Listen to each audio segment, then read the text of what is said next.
Welcome back. Operation ضرب عزم میں پہلا مرحلہ تھا فضائی آپریشن کا، جس میں پاکستانی فضائیہ نے اور پاکستانی فوج کے گن شپ ہیلی کاپٹرز نے حصہ لیا۔ اس کے بعد آج سے زمینی کارروائیوں کا آغاز ہوا ہے۔ پاکستان کے فوجی دستے کمانڈوز اب ان علاقوں میں پہنچ گئے ہیں جہاں پر زمین پر دہشت گرد ٹھکانے موجود تھے یا دہشت گردوں کی پناہ گاہیں موجود تھیں۔ خیال یہ کیا جا رہا ہے کہ یہ آپریشن بھی اسی طرح سے کامیابی سے ہمکنار ہوگا جیسے کہ فضائی آپریشن، لیکن کیا اس کے نتیجے میں امن بحال ہو جائے گا؟ دہشت گردوں کے ٹھکانے دراصل ہمیشہ کے لیے ختم ہو جائیں گے اور پاکستان دہشت گردی سے آزاد ہو جائے گا؟ یہ بھی جاننا ضروری ہے کہ اس کے بعد ہوگا کیا۔ شمالی وزیرستان پہ فوجی غلبہ ہو جاتا ہے تو اس کے بعد آئندہ کا مرحلہ کیا ہوگا، اور سرحد کے اس پار افغانستان کی حکومت کا کیا رد عمل ہوگا؟ یہ سب کچھ بہت اہم ہے یہ بات جاننے کے لیے کہ آپریشن ضرب عزم کو حتمی کارروائی، حتمی کامیابی ملتی ہے یا نہیں۔ اس سلسلے میں ہم بات کرتے ہیں، ماہرانہ رائے حاصل کرتے ہیں، اور اس کے لیے جوائن کیا ہے پاکستانی فوج سے منسلک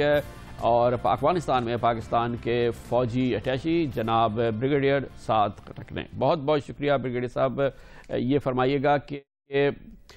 یہ جب زمینی کارروائی ہو رہی ہے اور آپ اس علاقے سے بہت اچھی طرح سے واقف ہیں بریگیڈیئر صاحب، یہ بتائیے گا کہ اس کا ٹارگٹ کیا ہے؟ اس زمینی کارروائی کو ہم کب سمجھیں گے کہ اس نے اپنا ٹارگٹ اچیو کر لیا؟ کیا گولز ہیں، کیا آبجیکٹیوز ہیں جس کو لے کے یہ دستے اب بھیجے گئے ہیں شمالی وزیرستان کے مختلف علاقوں میں؟ کامران خان صاحب، یہ جو زمینی کارروائی ہے یہ ابھی تقریباً 3 تحصیلوں میں شروع ہوگی۔ ایک میں شروع ہو گئی ہے، وہاں کی جو آبادی ہے اس کو نکالا گیا ہے کیونکہ یہ جو دہشت گرد تھے انہوں نے پناہ لی ہوئی تھی لوگوں کے درمیان، تو یہ لوگوں کو تھوڑی سی تکلیف تو برداشت کرنی پڑے گی اس گرمی میں اور اس رمضان کے مہینے میں باہر آنا اور دوسری جگہوں پہ جا کے منتقل ہونا، لیکن یہ اس سے بہت درجے بہتر ہے کہ وہ فوج وہاں پر کارروائی کرتی اور وہاں پر بڑے پیمانے پہ وہاں پر مطلب ہے کہ لوگوں کو نقصان پہنچتا، جانی نقصان پہنچتا، مالی نقصان پہنچتا، تو ان کو باہر نکالا گیا ہے۔ تو فی الحال فوج نے ان علاقوں کو گھیرے میں لیا ہوا ہے اور وہ گھر گھر تلاشی جو ہے وہ لیں گے تاکہ اس علاقے میں جو دہشت گردوں نے اپنے پورا انفراسٹرکچر بنایا ہوا تھا، اپنے تربیت گاہیں بنائی ہوئی تھی، اپنے دفاتر بنائے ہوئے تھے، مراکز بنائے ہوئے تھے، گولہ بارود کے ذخائر رکھے ہوئے تھے، تو ان کو میرے خیال میں تباہ کرنا، ان کو وہ جو ان کی پرانی جگہ ہے تاکہ وہ دوبارہ اس علاقے میں آ کے دوبارہ فعال نہ ہو سکیں، اور جو بچے کچے وہاں پر ہیں زیادہ تو نکل گئے ہوں گے میرے خیال میں، لیکن جو بچے کچے وہاں پر کچھ لوگ ہوں گے ان کو بھی وہاں سے نکال باہر کیا جائے۔ تو یہ جو 3 بڑی تحصیلیں ہیں، ادھر سے اگر آبادی کے علاقے میں سے لوگوں کو نکالا جائے تو پھر ان کے ساتھ جو باقی علاقے ہیں جہاں پر آبادی کم ہے وہاں پر ان سے جو ہے نا قدرے آسان ہوگا۔ تو پھر اگلا فیز کیا ہے بریگیڈیئر سعد محمد صاحب؟ کہ پہلا ایئر آپریشن ہو گیا، اب یہ گراؤنڈ آفینسو ہوگا اور ظاہر ہے کہ یہ اگلے چند ہفتوں میں مکمل ہوگا۔ اس کے بعد اگلا فیز کیا ہوگا؟ پھر کیا ہونا ہے اس کے بعد؟ دیکھیں جی، یہ تو وہاں پر پہلے فزیکل سپیس کریٹ کرنی ہے جو آپ کو فوج دے دے گی، اس میں کوئی مسئلہ نہیں ہے۔ جو ہماری قابلیت ہے اس وقت شمالی وزیرستان میں، تو جو فزیکل سپیس ہے اس کو تو آکیوپائی کر لیا جائے گا، لیکن اس کے پیچھے جو آپ نے باقی جو حکومت کے جو وہ ہیں اس کاؤنٹر انسرجنسی کے یا کاؤنٹر ٹیررزم کے جو عناصر ہیں، جو اس کے فیسٹس ہیں، ان کے اوپر جو ہے وہ غور و فکر کرنا چاہیے۔ آبادی کو واپس آپ نے منتقل کرنا ہے، ان کے گھر تباہ ہوئے ہیں ان کو دینا ہے، ان کو مالی امداد دینا ہے، گورننس کو امپروو کرنا ہے، جو پرانی انتظامیہ ہے، سول ایڈمنسٹریشن ہے، پولیٹیکل ایڈمنسٹریشن ہے، اس کو آپ نے دوبارہ فعال کرنا ہے۔ اگر یہ لوگ افغانستان چلے گئے تو افغانستان کے ساتھ آپ نے سفارتی جو ہے نا کوششیں جاری رکھنی ہے تاکہ یہ دوبارہ ادھر منظم ہو کے پاکستان کے اوپر دوبارہ حملہ آور نہ ہو، جیسے کنڑ اور سوات، یہ کنڑ اور نورستان میں فضل اللہ اور خالد عمر خراسانی جو ہیں وہ وہاں پر آباد ہو گئے ہیں اور پاکستان کے اوپر حملے کر رہے ہیں۔ تو یہ میرے خیال میں ایک مجموعی پیکج جب تک نہیں ہوگا تو آپ کے خیال میں بریگیڈیئر صاحب اس مجموعی پیکج کا حصہ بھی ہوگا، یا اس سلسلے میں کوئی بات چیت ہوئی ہے یا فیصلہ ہوا ہے کہ پاکستانی طالبان کے حوالے سے افغانستان جو ہے، جو کہ ایک بہت بڑا اس میں فیکٹر ہے وہ ان کا ناطقہ بند کر دے گا، اپنے علاقوں میں ان کو آپریٹ نہیں کرنے دے گا، اور ظاہر ہے کہ پھر افغانستان کی توقع یہ ہوگی کہ افغان طالبان کے حوالے سے پاک اسی قسم کی کارروائی اپنے علاقے میں افغان طالبان کے خلاف کرے۔ آپ کے خیال میں اس سلسلے میں جو ایک کلیدی پہلو ہے، بہت ہی کرٹیکل اس کا اسپیکٹ ہے، اس پر کوئی انڈرسٹینڈنگ ہے اس وقت پاکستان اور افغانستان کی، یا جو ویسٹرن وہاں پہ فورسز ہیں ان کی؟ دیکھیں جی، وہ افغانستان کا مسئلہ ہے، ہمارا مطلب ہے کہ وہ ان کی اتنی قابلیت نہیں ہے کہ وہ بارڈر کے اوپر ایسا ایک کارروائی کریں جس سے افغان طالبان افغانستان میں نہ جا سکے۔ وہ ان کی پہچان بڑی مشکل ہے، تو وہ اگر افغانستان چلے جاتے ہیں، منتقل ہو جاتے ہیں، تو وہ ان کا مسئلہ ایک بنتا ہے، کیونکہ وہ پاکستان کی سرزمین سے نکل گئے تو پاکستان کے اوپر اس کا الزام نہیں آئے گا، افغان جانے اور ان کا مسئلہ جانے۔ یہ جو مسائل دونوں کی طرف پیدا ہو رہے ہیں وہ اس میں پیدا ہو رہے ہیں کہ ہمارے لوگ ادھر ہیں اور ان کے لوگ یہاں پر ہیں۔ اگر یہ منتقل ہو جائیں اور افغانستان چلے جائیں پھر افغانستان کا معاملہ ہے۔ جیسے اگر وہاں پر جو ہمارے سرکردہ قائدین ہیں TTP کے، اگر وہ پاکستان کی طرف دھکیل دیے جاتے ہیں پھر وہ افغانستان کا مسئلہ نہیں رہتا، پھر وہ پاکستان کا مسئلہ رہتا ہے۔ تو اس لیے میں نے جس کی بات کی تھی کہ ایک جامع حل جو ہے وہ ضروری ہے، افغانستان کے ساتھ آپ کو مل بیٹھ کے اس کا حل نکالنا ہوگا۔ اچھا بریگیڈیئر صاحب، یہ تو ہو گیا یہ جو سچویشن ہے، آج ہی کے حوالے سے ایک بہت اہم سچویشن سامنے آئی ہے اور بڑا انٹرسٹنگ یہ اس وقت پہلو سامنے آیا ہے۔ سابق DG ISPR میجر جنرل اطہر عباس نے یہ کہا ہے کہ پاکستانی فوج کے جو سابق سربراہ تھے جنرل اشفاق پرویز کیانی، وہ شمالی وزیرستان میں ایک کنکلوسیو ملٹری آپریشن کے حوالے سے ہچکچاہٹ کا شکار تھے، عدم فیصلہ کرنے کی عدم فیصلہ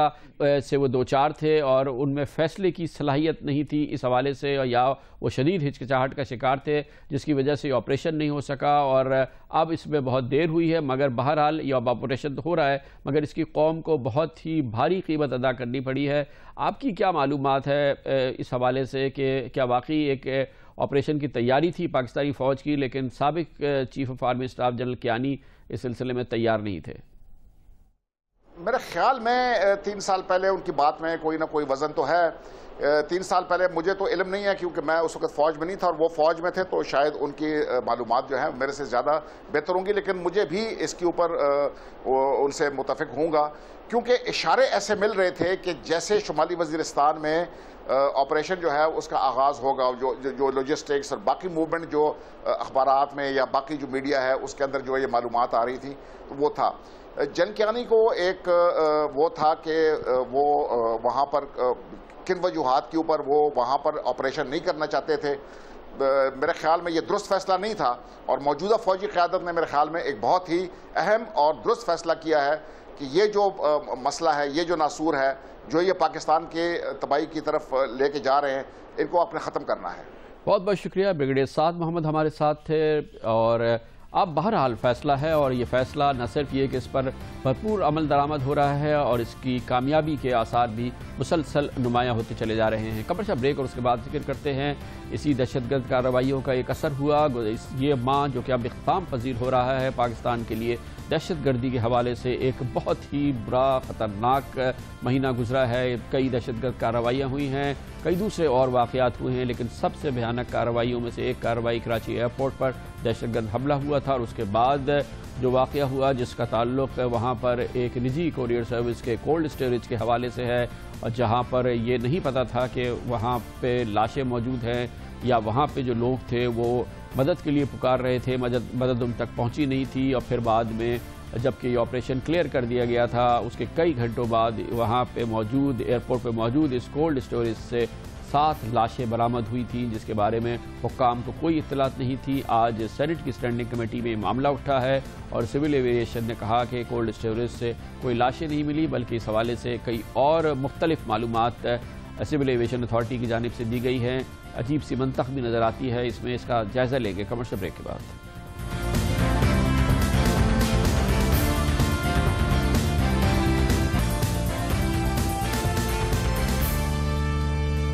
ویلکم بیک۔ کراچی ایئرپورٹ پر ہونے والے دہشت گرد حملے کی کارروائی کے حوالے سے جو تازہ معلومات سامنے آئی ہے اس کا ذکر کرتے ہیں، لیکن ایک بار پھر شمالی وزیرستان آپریشن ضرب عضب، اور اس کا ایک بہت اہم پہلو وہ لوگ ہیں جو کہ اس آپریشن کے نتیجے میں اپنے گھروں کو چھوڑنے پہ مجبور ہوئے ہیں۔ تقریباً 6 لاکھ پاکستانی شمالی وزیرستان کے کئی شہروں سے انخلا کر چکے ہیں، اور اب